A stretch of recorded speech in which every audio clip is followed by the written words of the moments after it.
एक लंबे इंतजार के बाद आखिरकार कांग्रेस ने हरियाणा के अपने लोकसभा प्रत्याशियों की सूची जारी कर दी है। अंबाला से कांग्रेस ने अपना प्रत्याशी वरुण चौधरी को बनाया है, जिसकी खुशी में आज अंबाला कैंट कांग्रेस भवन में कांग्रेस की नेत्री चित्रा सरवारा की अध्यक्षता में लड्डू बांटकर और ढोल नगाड़े बजाकर खुशी मनाई गई। इस मौके पर सैकड़ों की संख्या में कांग्रेसी कार्यकर्ता मौजूद रहे। कांग्रेस की नेत्री चित्रा सरवारा के यहां पहुंचने पर कार्यकर्ताओं ने फूलों की वर्षा की। मीडिया से बात करते हुए उन्होंने हरियाणा की सभी 9 सीटों को जीतने का दावा किया। वहीं उन्होंने भाजपा में अंतर्कलह होने की भी बात कही। ये पूरे हरियाणा में सभी हमारे कार्यकर्ताओं में एक बहुत खुशी की लहर है। कल रात कांग्रेस पार्टी के 8 उम्मीदवारों के नाम जो है सूची उनकी जो है पब्लिक कर दी गई थी और बड़े ही उत्साह के साथ, बड़ी ऊर्जा के साथ सबने इस जो है लिस्ट का स्वागत करा है।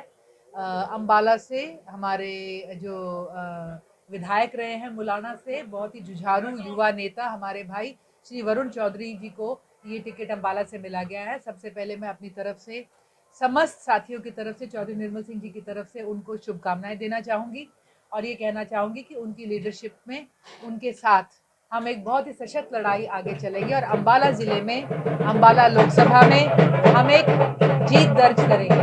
देखिए, हम तो कह रहे हैं कि कांग्रेस 9 सीटों पर लड़ेगी और 9 की 9 आएंगी और 10वीं सीट हमारे इंडिया गठबंधन के तहत आम आदमी पार्टी के कैंडिडेट डॉक्टर सुशील गुप्ता जी लड़ रहे हैं, वो भी हम जीतेंगे। भाजपा के खिलाफ जो ग्राउंड पे बहुत तगड़ा अंडर करंट है, आज लोगों को तगड़े कैंडिडेट्स के माध्यम से, कांग्रेस और इंडिया के गठबंधन के कैंडिडेट्स के माध्यम से एक आवाज और एक ऑप्शन मिल गया है और इसके चलते हम समझते हैं कि भाजपा कम से कम हरियाणा में तो हम दावा कर रहे हैं 10 की 10 सीटों पर हारेगी। देखिए, जनता के बीच में जब हम जा रहे हैं, घर घर कांग्रेस प्रोग्राम करा, तो हमें मुद्दा बताना ही नहीं पड़ा। आगे से लोगों के दिलों की व्यथा इतनी बुरी तरह से फूट कर आई, जिसमें महिलाएं रो रही थी, आदमी परेशान थे, गले भर रहे थे।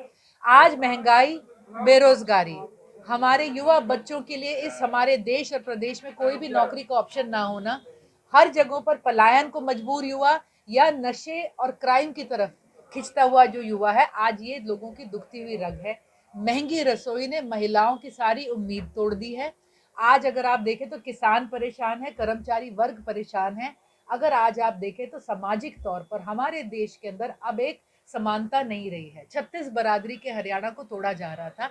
आप देखेंगे कांग्रेस की लिस्ट के अंदर जो कैंडिडेट्स आए हैं वो मात्र कांग्रेस का रिप्रेजेंटेशन नहीं कर रहे हैं, हरियाणा की 36 बिरादरी का रिप्रेजेंटेशन कर रहे हैं, लोगों की उम्मीदों का रिप्रेजेंटेशन कर रहे हैं। तो यही मुद्दे लेकर हम लोगों में जाएंगे और इन्हीं मुद्दों पर हमें पूरा विश्वास है कि लोग जमकर वोट करेंगे। देखिए, हम समझते हैं कि भाजपा की अंतर्कलह जो किसी ना किसी तरह से अब तक दबाई हुई थी, छुपी हुई थी, ऊपर से लेके नीचे तक एक आने वाली हार को देखते हुए अब भाजपा उस दरार को, उस तकरार को छुपा नहीं पा रही और ये अंतर्कलह हर जगह देखने को मिल रहा है। चाहे वो नेताओं के बीच में हो, पुराने कैबिनेट नए कैबिनेट के बीच में हो, पुराने मंत्रियों के और नए मंत्रियों के बीच में हो, और चाहे वो आम कार्यकर्ता के बीच में हो और कार्यकर्ता और भाजपा के पुराने साथियों के बीच में और आए उनके नए नवेले उम्मीदवारों के बीच में। और हम समझते हैं ये अंतर्कलह भाजपा को बहुत भारी पड़ेगी। देखिए, आज के तारीख में पूरे हरियाणा में अगर किसी अंतर्कलह का चर्चा है, किसी अंतर्कलह की नुमाइश हो रही है हर जगह, तो वो भाजपा की अंतर्कलह है।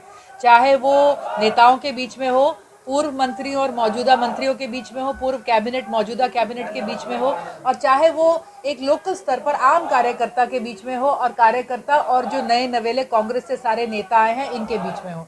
तो यह अंतर्कलह आज जो है लोगों के सामने पूरी तरह से जाहिर है और इसके चलते भाजपा के नेता आपसी द्वेष में, मैं कहूँगी, अपना नुकसान और पार्टी का नुकसान करने में बिल्कुल भी नहीं चूक रहे और यही भाजपा को बहुत भारी पड़ेगा। दैनिक सवेरा के लिए अंबाला से कृष्ण बाली की रिपोर्ट।